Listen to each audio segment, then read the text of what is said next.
บ่ยุ่งพี่น้องเลยเนาะทักทายสบายดีและสวัสดีพ่อแม่พี่น้องสุขสุขF4 ภายในและต่างประเทศยินดีต้อนรับสู่ช่องอาตือซันแนลนี่เฮาก็สิไปเบิ่งก่อสร้างเนาะเพิ่นเฮ็ดเรือนไปสิแล้วหรือบ่หรือหยังเนาะเฮาก็สิไปแวะดินน้ำเพิ่นเนาะแวะสะพานเพิ่นเฮาก็บ่มีแนวซื้อแนวนั้นเด้อแนวเครื่องดื่มเครื่องนี้ลืมซื้อตัวนี้ไปติดตามกันเลยเดี๋ยวไปน้องเนาะ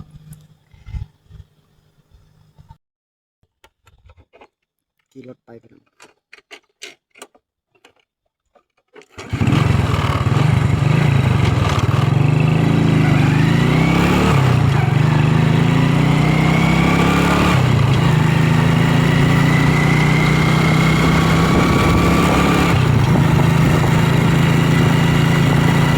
เพิ่นอยู่บ่เนาะถ้าเพิ่นอยู่ใครแน่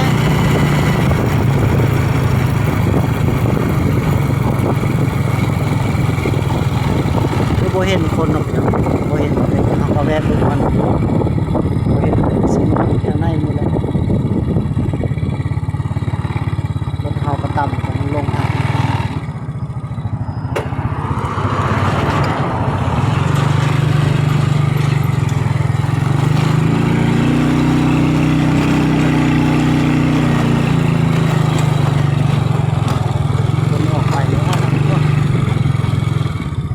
เพิ่นบ่อยู่เนาะพี่น้องเนาะโอ้ใกล้สิแล้วล่ะเด้เพิ่นเฮ็ดนี่แบบแล้วลายเติบเลยนี่เนาะเพิ่นบ่อยู่พี่น้องเพิ่นไปแล้วเห็นแล้วเด้ท่านนี่มีแต่เครื่องของให้พี่น้อง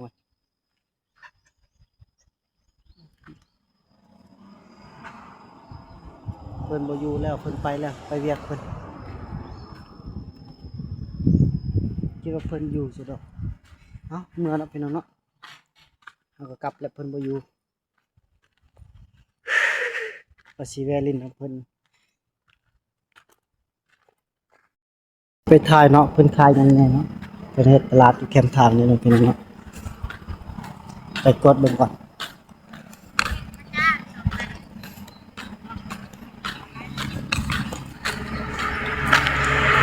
สบายดี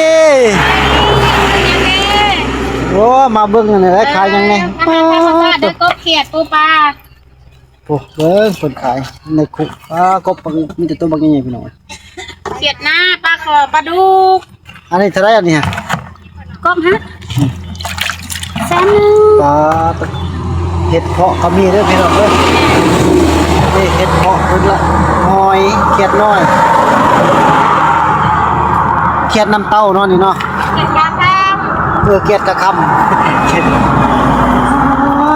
ปลาไหลเอี้ยนเอาแล้วปลาคอออกฮะ แม่ปลาคอออก นี่ดิ ได้ โอ้ยเนาะอะไรไปใส่ ในกระถาง ยาละเก็บ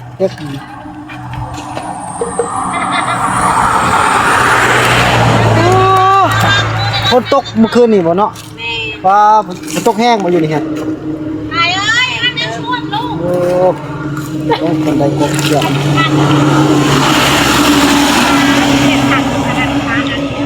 ของกินธรรมชาติพี่น้องเด้อเอิ้น มันทอดแดกเมื่อมันจะกรอง โอ้เงินบ่หลายแม่เอ้ยมื้อหน้าสิซื้อซอยนำดอก เป็นยานี่ก็เอาก่อนไม้เห็นแบบซื้อเอาคนละพันหน่อยๆให้ แม่ ชาวพันเนาะ ตัวใด เด้มาแปลงกับชาวพันเท่านั้น ตัวใด10-20,000อันนี้เฮ็ดเพาะนี่ได้ซะ เฮ็ดเพาะหัน50 20,000บ่ ได้หอยหัน10,000 ของไผ ได้ของมีลูกน้อยนี่เด้ 20,000ติเฮ็ดเพาะนี่พวก โอ้งามแกล้งเด้เนาะ ได้ยังบอกบ่แม่นง่ายจะได้อยู่กับลูก แม่นแล้วแม่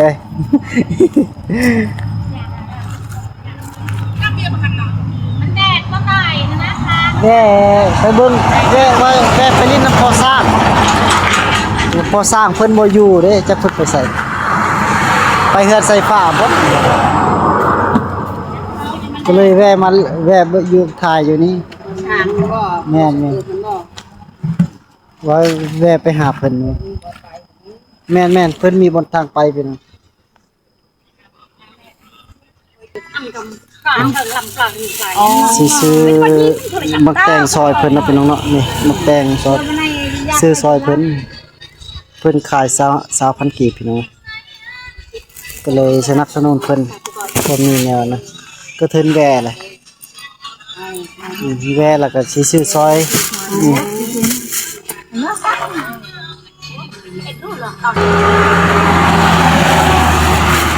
เชื่อแล้วนี่เนาะเอาขอบใจละลายเด้อพี่น้องแม่เด้อขอบใจคือกันอืมจ้า เสร็จกันครับก่อนแม่ขอบใจ โอ้ย อ๋อปลาดุกพี่น้องมีแต่ตัวบางใหญ่อย่าแล้วมื้อหน้าก่อนอันนี้ซื้อมักแตงซอยเพิ่นก่อนซื้อมักแตงซอยเพิ่นเลยตกอย่าแม่นหมดกันพี่น้องกบแม่นหมดเลยละลายพี่น้องแม่นบ่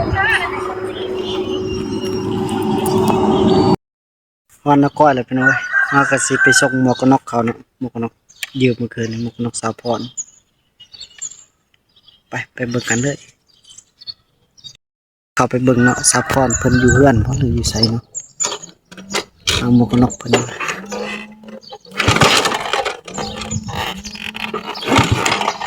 ยังเล็ก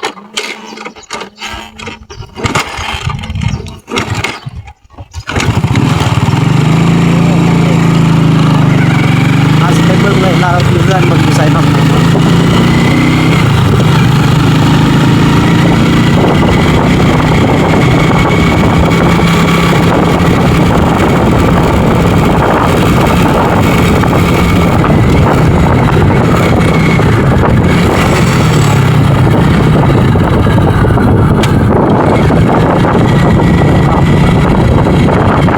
พิ่นยังอยู่เฮือน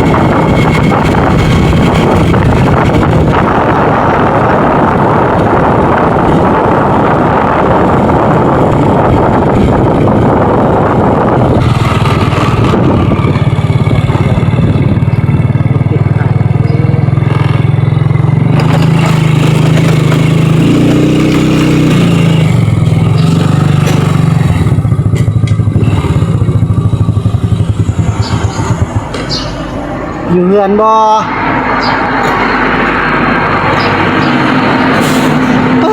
เนาะ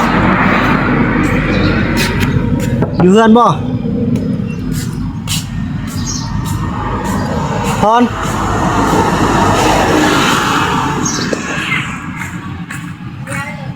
เอาแบบหมวก ถ้าอยู่พี่ก็ได้บ่ อยู่ไสเด้ ยังใส่นกแอ่นฮะ บ่ได้เอามาหาก็มาแต่สวัสดิ์สิได้น้องแอนมาแต่ไสขอบใจหลายๆเด้อ หาอัดคลิปบ่เจ้า เดี๋ยวได้จักโต เอาให้เท่าได้ให้เลยอันนึงชายเท่าไหร่ เดี๋ยวนี้40โตแซมเด้อเดี๋ยวนี้อืม ขายแพงเถอะเนาะ โอ้เครื่องคองมันก็แพงน้ำมันมันก็แพงใช่ไหมเพื่อสีหาได้แบบนี้นะ ไปตอนน้ำคุ้มเหมือนนั้นได้เลย ได้หลายบ่ อืม ได้จากโตไปกับปัวบ่ แม่ได้5-6 โตนะ ไปต่อเท่าไรเท่าหน้าบ่ แม่หน้าคอยให้ได้อยู่ ดูแล้ว มีผัวแห้งงามกว่าเก่าเนาะดิเนาะเนาะ แม่นบ่ อืมให้สิใจเบิ่งจังได๋บ่สิเบิ่งผู้สาวเจ้าปะเบิ่งเขาแห้งงามกว่าเก่าจะบ่สะออนเขาบ่ เฮ็ด YouTube บ่เดี๋ยวนี้ฮะเฮ็ดหยังเดี๋ยวนี้ฮะแม่นบ่ใส่ซองอย่าเบิ่งดู มาเอาอยู่ในฮะ สิติดตาม ติดตามนี่5กระตังเนี่ย5กระตังประมาณ เฮ็ดมือเลย 2-3 ทิศนี่แหละ โอ้ยหากระตังนี่ กลับก่อนขอบใจหลายๆป้าตะสิส่งให้สิใจเบิ่งจังได๋ ส่งยา มาหาผู้สาวเนาะอยู่เยี่ยมหมกนกเพิ่น